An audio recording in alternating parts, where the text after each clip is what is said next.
Yo, Boxjam. Boxjam is over. So It occurred on Saturday.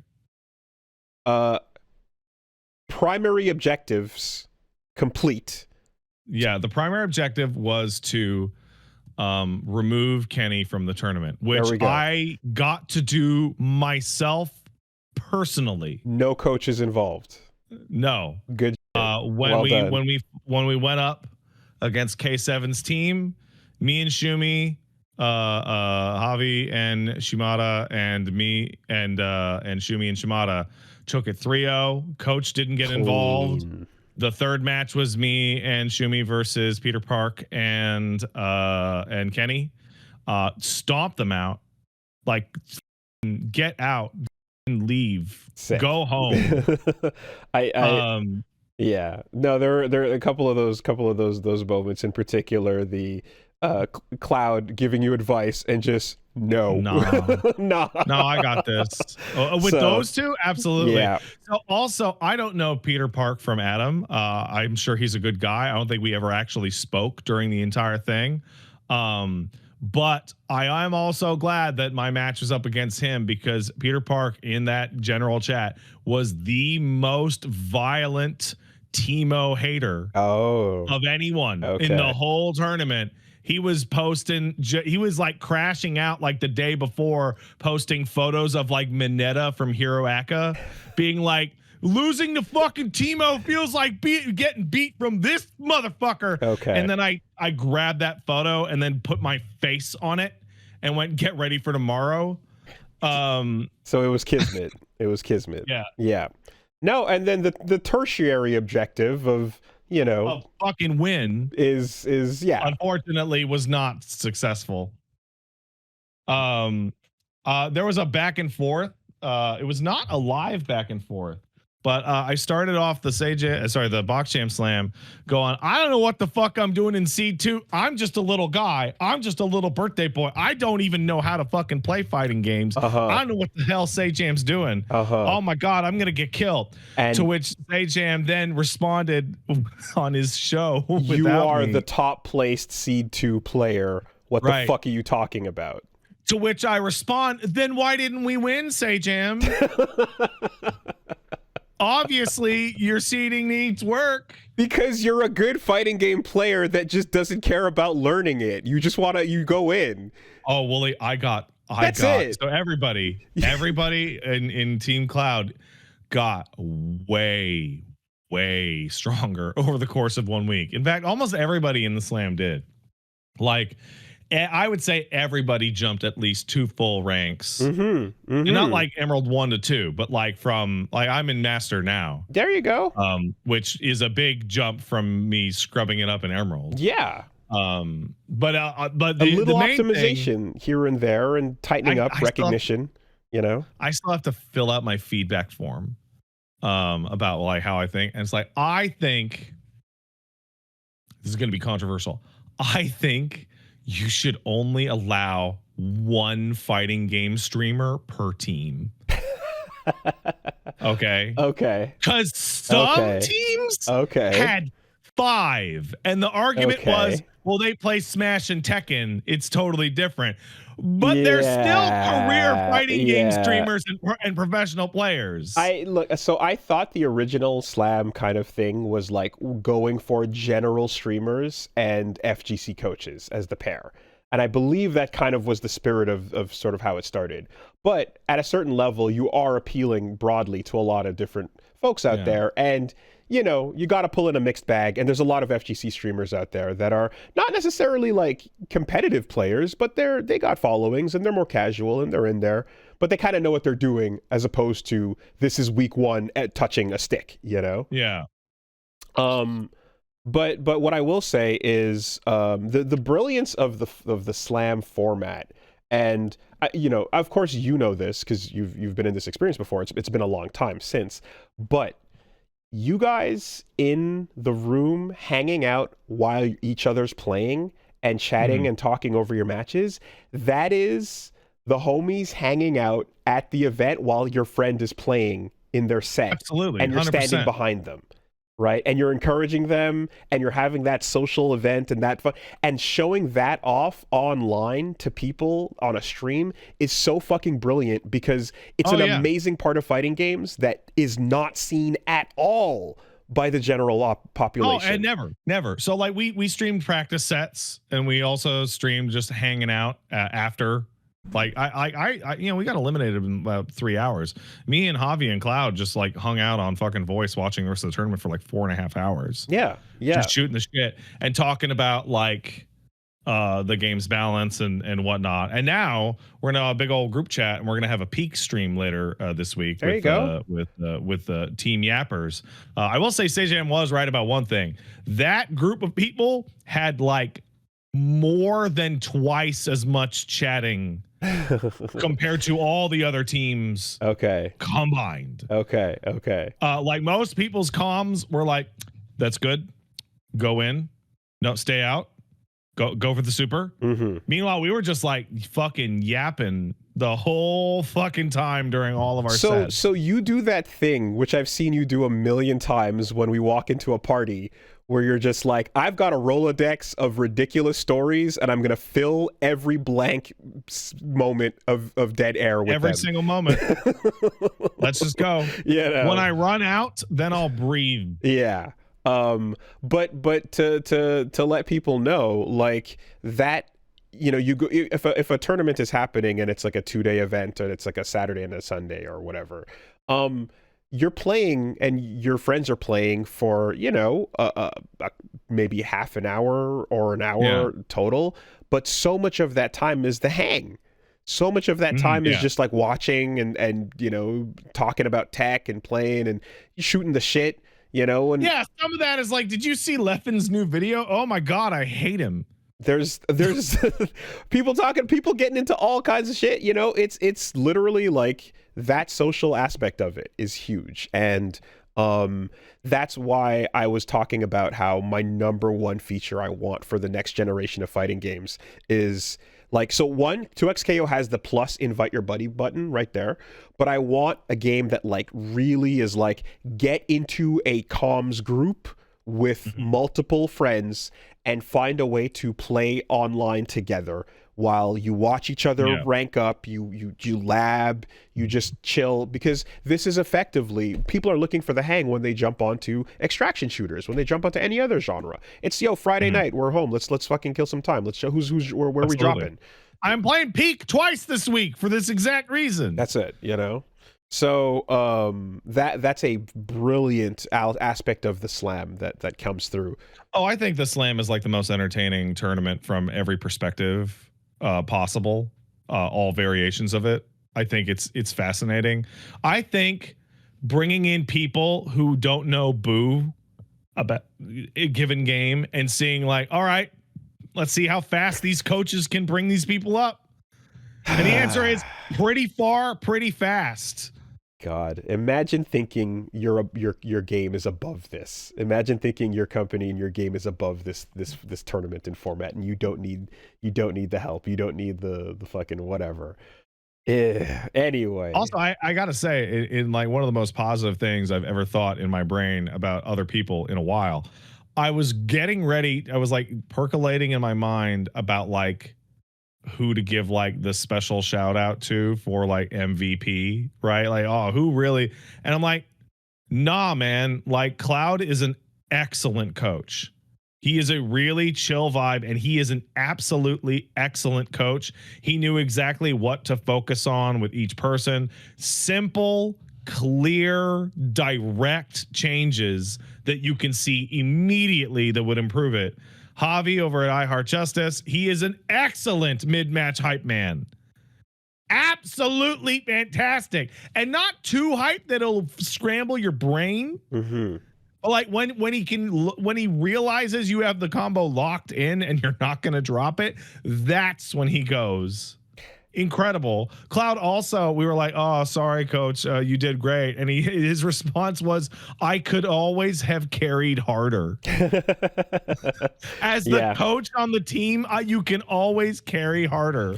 And I mean, look, you know, there were those moments where like sometimes an errant push block or a bad burst would happen, or even it'll kill you. It'll kill you. Yeah. You'll kill your opponent or your teammate. or even like a bad double down super or something, But like it's like, and I would say that in each of those instances, it was like, okay, cool, that's not what we wanted, but improvise, we'll work around it, Yeah. And you don't dwell on it.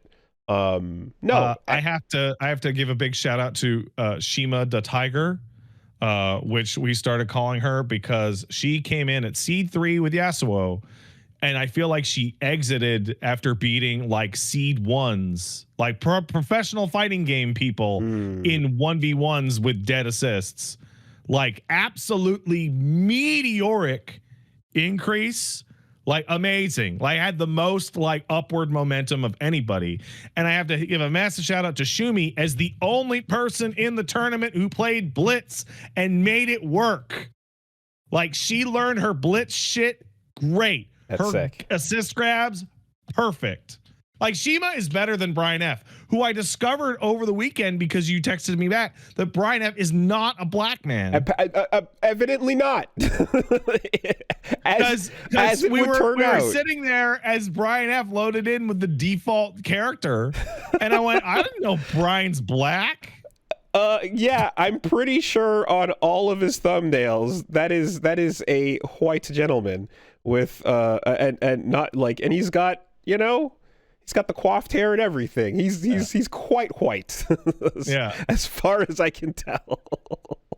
He does the face on all this shit. So anyway, Brian 4. Yeah, Brian 4. Yeah, Brian 4. Absolutely.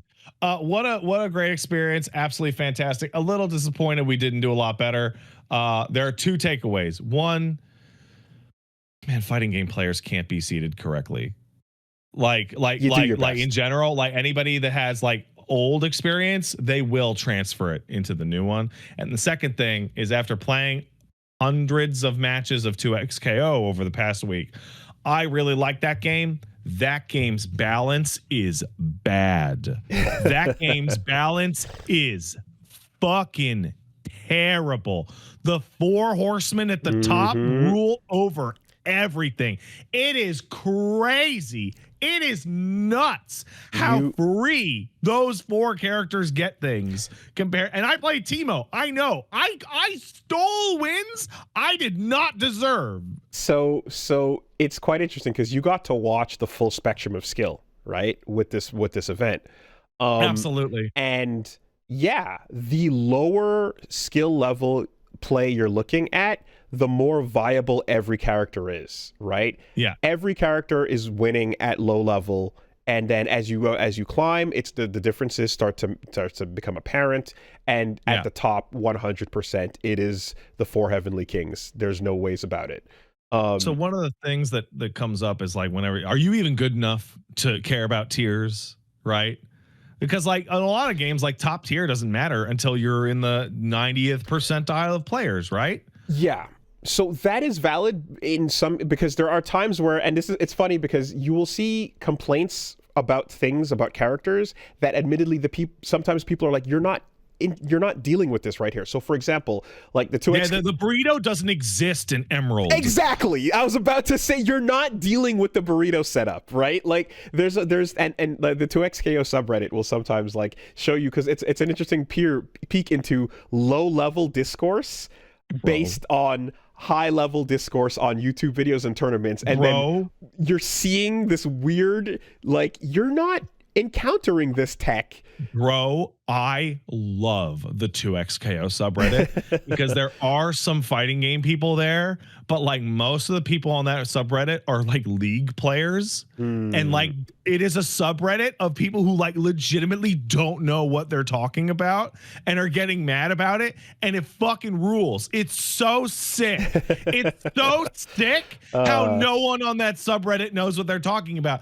And so when a topic becomes like solidified there and it is right, it's like, okay, even beginners, even people who don't really play fighting games, right? So like, let's take Echo, right? At top tier, Echo has everything a character could ever want. He has everything. Yep. But even in that tournament, you know what I got to see? That shit manifests at the bottom tier too, because Time Winder is a fucked up move. It's the strongest Time move in Winder fighting game is history. it is right. And so like I think a good example of like how balanced is your fighting game isn't how close individual tiers are in the spread. It's how fast do you notice these difference at low skill levels all the way up to top skill levels. Like Yasuo and Echo and Ari and Teemo are relatively high execution, but the reward you get at low execution from Echo is crazy compared to what you get at low execution for like Braum or Blitz. It's nuts. I always love to when it's like, you know, like that like these moments where in the middle of the post on the Reddit, as we mentioned, it's like the person refers to, should I spend more time in the practice range, you know? And you're just like, okay, like the counting meme. You're counting with your thumb versus counting like this in Glorious Bastards, you know? No, it really, like, it is quite interesting to see, like, how the vibe around a character, because, like, again, Teemo's another character where, like, he's annoying, but, like, if you're not doing some of those insane extended loops and, like, the mushroom, double mushroom combos and shit like that, you're not seeing all the crazy damage. If you're not seeing the double down super tag, you're not seeing this tag, you know? But like, so I went from being middle player to like good player, right? Above average. And like, I played Teemo the whole way through, and I also play Blitz. So I get to live at the fucking edges of the fucking spectrum on both ends of it, right? I'm playing a character that is so bad they're like legitimately busted. Like parts of their moves don't work. And the other character who might be the best in the game, right? You could argue, you make the argument, right?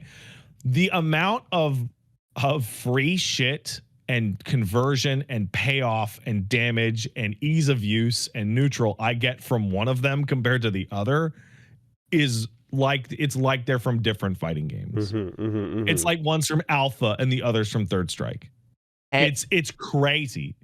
There's something too that like really affects this discourse too, which is like perception around things. So literally before we started this, just this morning, I saw on the subreddit someone saying, change my mind, combos in fighting games are stupid and a waste of time, and they're unless you're a high level player that can do this stuff, these should just be automatic. What's the point, you know? And the long and the short of it was, this was someone who's playing Vi, and basically was like, this is really annoying because it's required when you use her to do these perfectly timed dash electric uppercuts. Extremely long combos. Dash electric uppercuts, and if you can't do them, then what's the point? And I read that and I was like, those are extremely optional combos that are not required at all. In fact, because of the timing of that uppercut, I don't do them. I literally do light, medium, heavy, ora, ora, ora, ora, launch, 1, 2, 3, down, super. Like, I do not do them whatsoever. I could learn Teemo mushroom loops if I wanted to spend all the time, but instead I chose to learn a much easier like ground bounce loop that brings them all the way to the corner. And you know what? I'm happy with that. It does similar amounts of damage. I don't get the mushroom pops from it, but like now I have you in the motherfucking corner, which I like to put people there. So it's fine. But the perception that this is a required thing for this character, and this is just what you've been told from looking at other people's combos, or from you see other people doing the combos, and so you just internalize that, and you went down a path of already doomering, you know, about like this thing that you can't do, and it's like you're doing the advanced combos here that are completely unnecessary, and the damage difference is negligible, you know. So it's weird when you're putting these extra chains on yourself at any skill level that you don't need to worry about, you know. Now I'll tell you what though, hey, you know, balancing is hard. They really gotta take their time. Nah. Nah, like you hey, listen, we have met, you know, and I have met and hung out with some people on this game's balance team, right? They're smart people and they're part of the community, they're part of the culture, right? You motherfuckers can't look me in the eye and tell me like, yeah, no, Time Winder's fair. Yeah, no plan to change it. Like you absolutely fucking know better. And don't you even pretend. And FYI, for anybody that's like, you're seeing people echo memeing when going my time, The My Time stuff is not the Time Winder. That's a different move. My Time is his forward assist where he just comes at you insanely quick. Which is the best assist in the game. So right. that is right. Privileged for multiple reasons, mind you, you know? So I've said this a couple times, and like, you know, I would love that, like, because yeah, it does certainly feel like Marlon Pai cooked his characters a lot longer than... Hey, Marlon, how come you put out Teemo and Yasuo and they like... Yeah. Like Yasuo got nerfed massively, still like top 2. Because his nerfs made him find alternate routes that did more damage in the end. They're he had so much combo freedom, you know? Despite the fact that this game has been in development on and off for 6 to 9 years, I don't know how much, whatever. Some of these characters are dramatically more complete than others. Yes, cooked. Like absolutely. Top to bottom. Yep.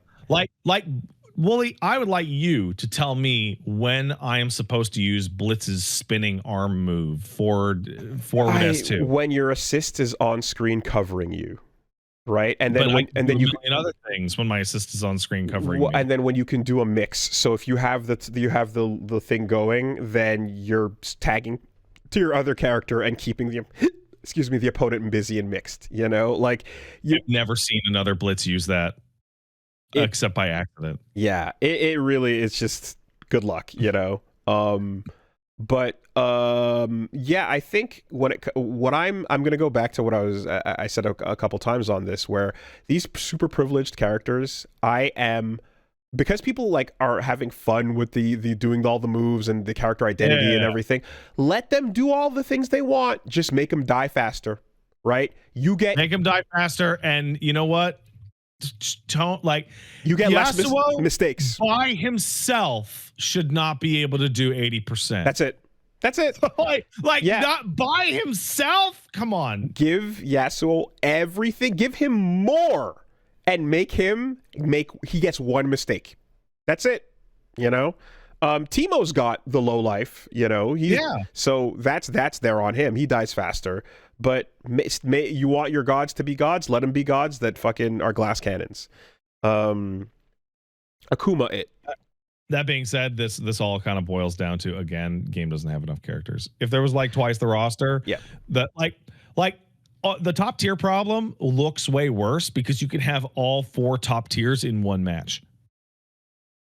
Yes, and also, and this is the other kind of like the fucking concurrent players posting, top 8 posting, where you see a top 8 and it's all one character. And it's all Echo, and 5 of them are Echo Yas. Yeah, Echo Yas, and occasionally an Echo Ari or a Teemo, you know, like, yeah. And then the distribution of challenger players over, like, you see how many are half of all challenger players are Echo Yasuo. You get down to 50 and below, and you're like, okay, now we're starting to see some of those other characters work into the pairs, you know. Need to do something. It's really bad. Now, granted, game's in early access, whatever. But it's incredibly fun. Yeah. And so speaking of challenger, we had Hayate, who is on that top 100 list, pop over. This is a champion Netherrealm player, so he's fucking he's used. This gentleman plays a fighting game or two. It's fighting game or two, and he's used to the shit. He grew up in the Injustice zoning wars, you know, like he's a big advantage. Right? The games where fireballs don't clash into each other. That's so weird. So upsetting. It upsets me deeply, like spiritually. It makes me mad when fireballs just go past each other. That's weird. Anyway, so he's super good. And he's looking to compete in this, and so he came over, played some sets, and we just got to see a taste of like, oh yeah, this is what like top 8 is really gonna look like, you know. I've seen some crazy matches online, and we've seen some grand finals and stuff, but just doing a long set and kind of getting a feel for how insanely oppressive he plays Yasuo Ari, and she is currently like, we know she's good, but no one's really complaining about her that much. Like, people who invest in Ari right now, stonks are going to be fucking high because because she's not going to get touched. She's under the radar, right? So we're going to go from the 4 horsemen to Ari and her disciples. She is obnoxious in a lot of ways, but not as bad as the other 3 loudly, because the other 3 are loudly more annoying, you know? Dude, I can't believe I watched the whole tournament. I cannot believe how many sets were decided over Yasuo jumps 1 foot off the ground and hits down H and does that fucking spin. The fact he can get like every move in his arsenal off of like an instant double overhead. Like what the fuck were you fucking thinking? I mean, like, Harlan, and what like, are you thinking? and people have to understand that, like, we have 30 years of conditioning where if someone jumps at you and you block their jumping attack, you assume they're going to land, and then you try to block a low attack right after that. Yeah, no, you know what ants? Like, bro, if you taught like a person day one, hey, do Yasuo and jump and hit down H, and like it'll hit like 99%. What fucking shot in this earth do people in gold have against that? Like, no, seriously. Yeah. So It's impressive. yeah, Reggie, I see you popping off. Enjoy your Yasuo while you have him.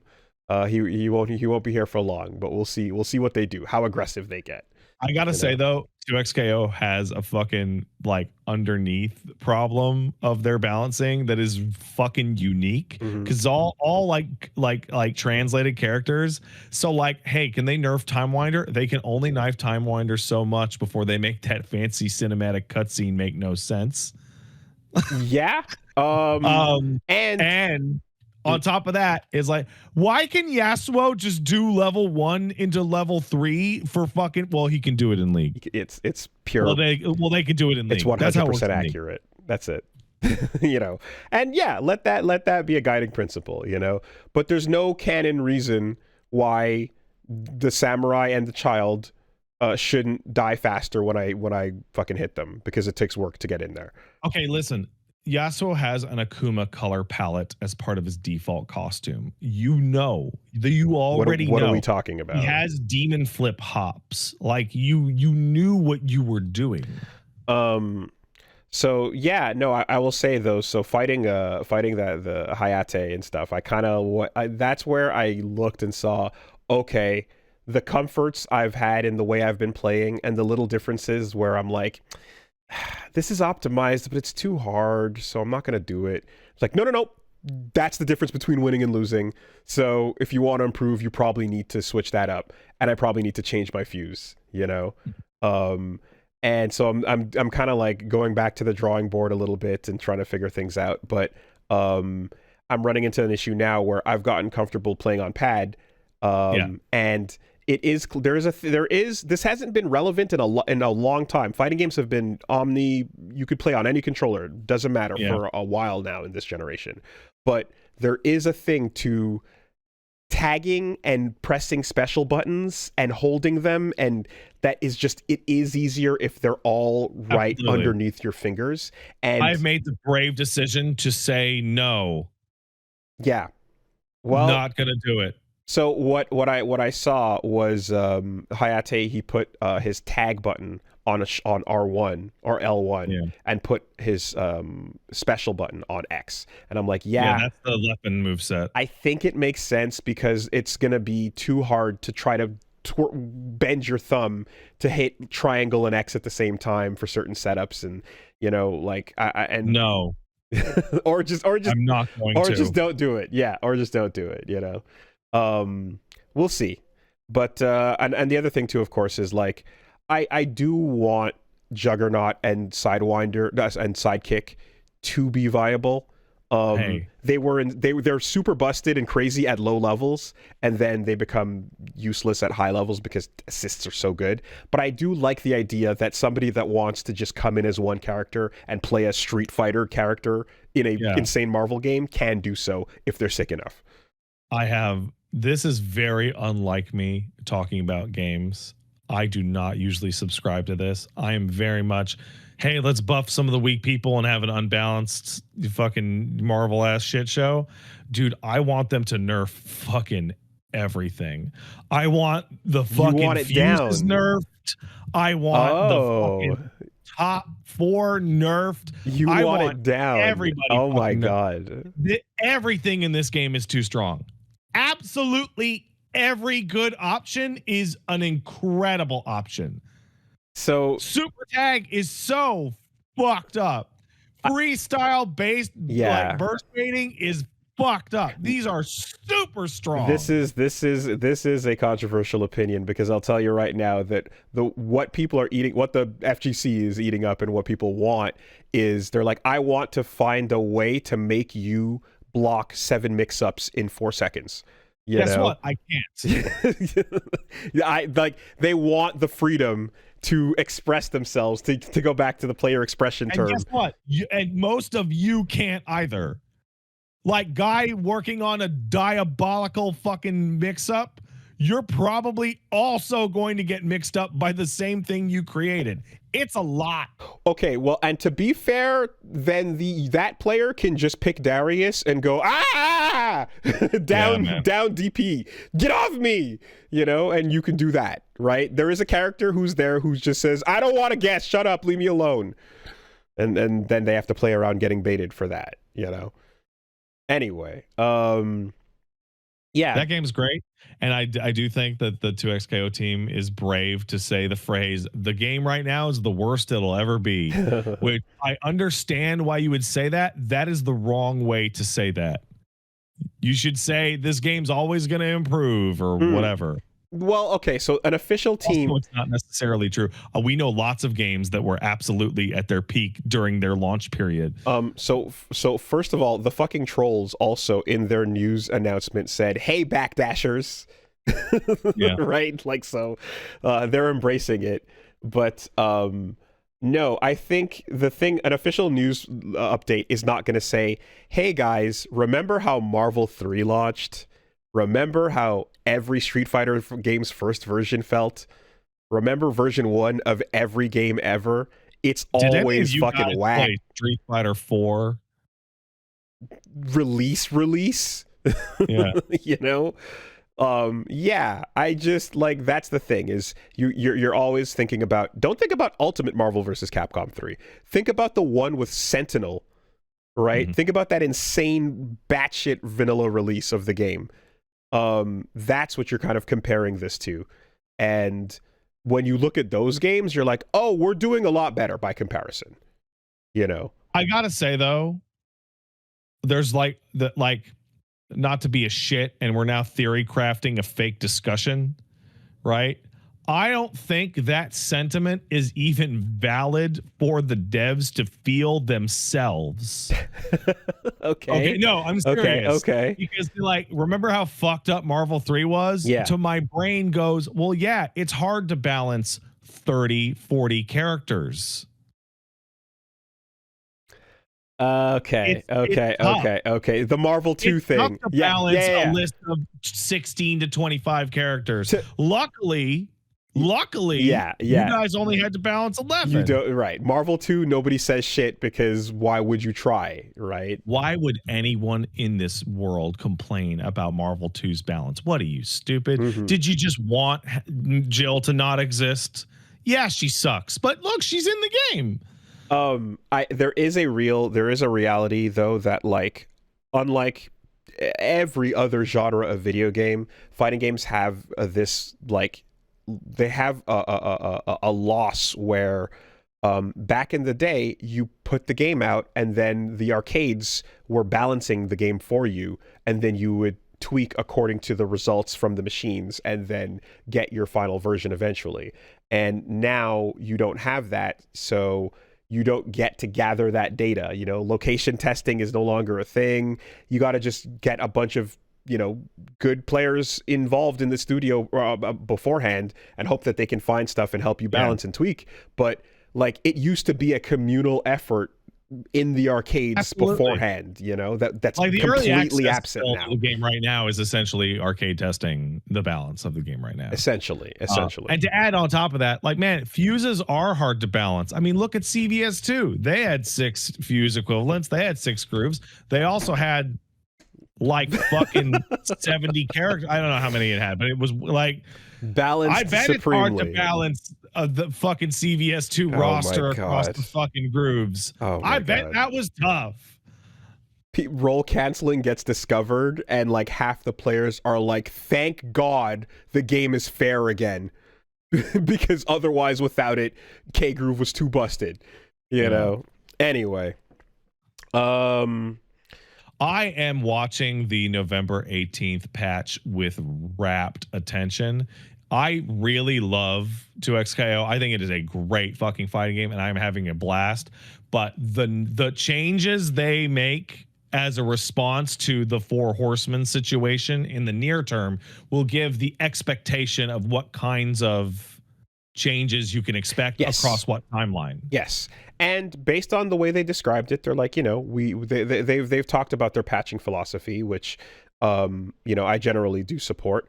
It is annoying when a game keeps drastically changing too quickly as soon as it comes out, right? That's doesn't feel good. Obviously a balancing act, right? Because like games have ruined themselves doing that, but then we also got like multiple years of vanilla Sagat. Yeah. You don't want exactly. So NetherRealm is the example of going too far too fast, where every 30 days it was a different game balancing wise, and then you don't want to have exactly years of that.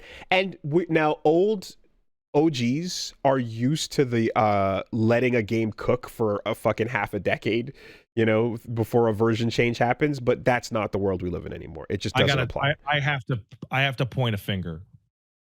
So I recently watched Leffen's discussion about the upcoming balance changes, to which he goes on this long fucking spiel about how, if anything, they're balancing the game too fast. And like we don't know if these characters are actually the best. Maybe they're not. Maybe it's like Wesker, where everyone thought he was top tier, but actually Wesker's not even good. And I'm like, I think retconning that to Wesker's not even good is insane, but whatever. But I'm like, I don't want to hear any word. Okay, remember last week or 2 weeks ago, I was like, I don't want to hear anybody just criticize Silent Hill F unless they've actually beaten the whole game. Mm-hmm.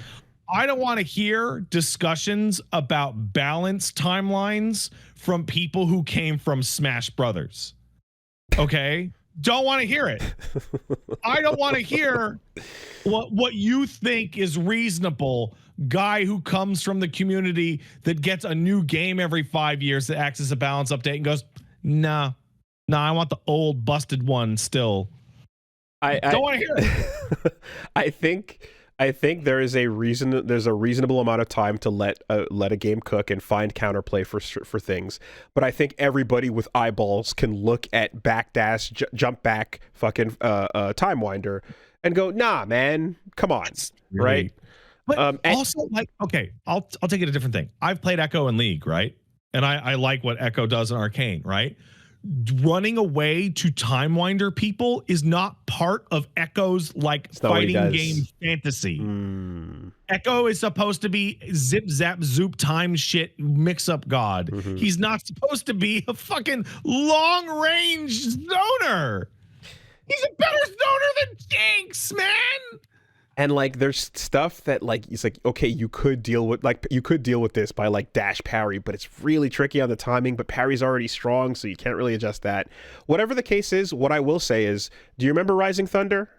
I sure do. I really liked Rising Thunder, and I remember loving how they handled patches, their balancing and how they went forward with things and explaining every note and why.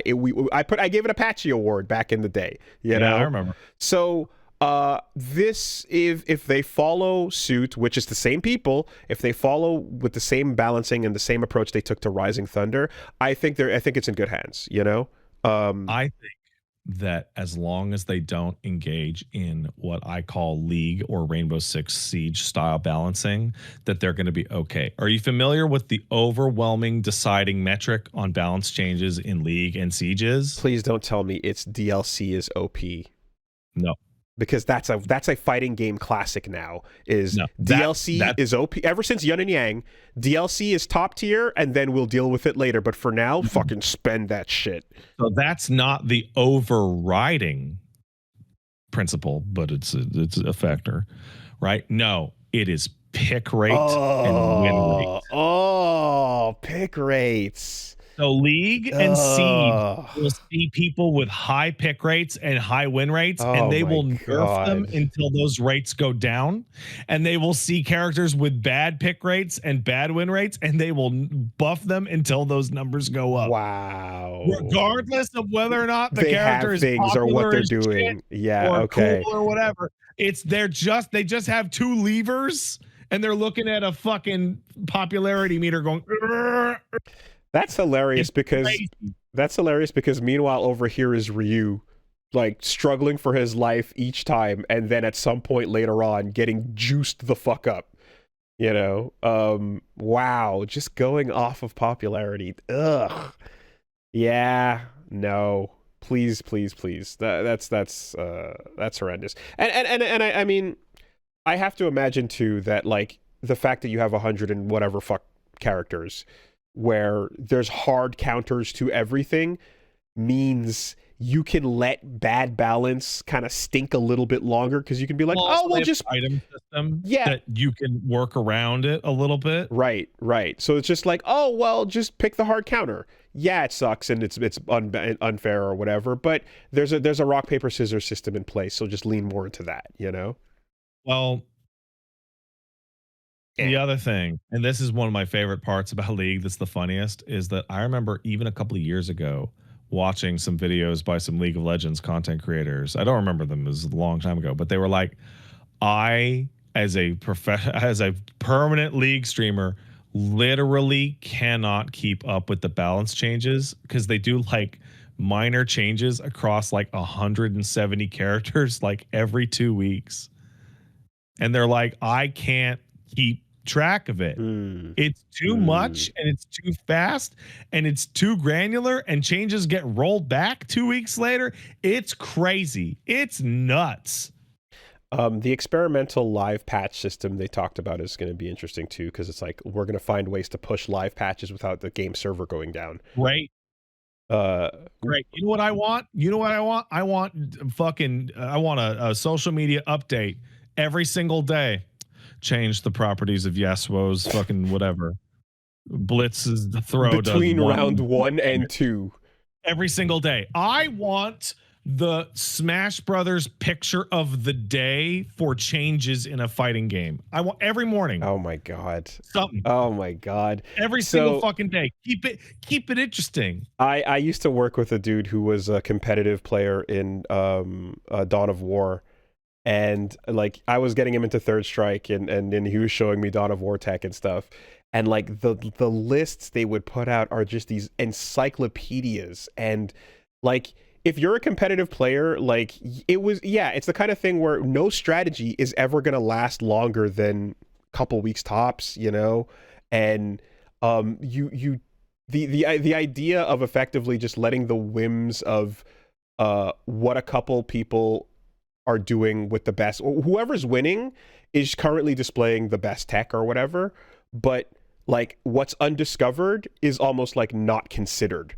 It's like if it's undiscovered, then it doesn't matter. And in fighting games, they don't really usually think about it that way. They go, oh, well, someone might eventually discover that, hey, Morrigan is really fucking obnoxious if you learn how to do her soul fist a whole bunch, and you can lock down anyone, no matter who you're fighting. Oh my god. But well, I'm trying to find the quote of somebody on the dev team in the patch notes saying Yasuo's offense is just too honest, so we're gonna have to work for it. And do you know what I fucking found out? I found out an archived fucking thread from December of 2013 on the League of Legends fandom titled Yasuo is disgusting. Yasuo is overpowered when played a certain way. The fact that he is manaless and has a free shield makes him incredibly difficult to kill in lane. See, they nailed it. They nailed it, man. Like 100% accurate renditions of these League characters. At least with Teemo, all I've heard is he's annoying as fuck, but he gets his team killed.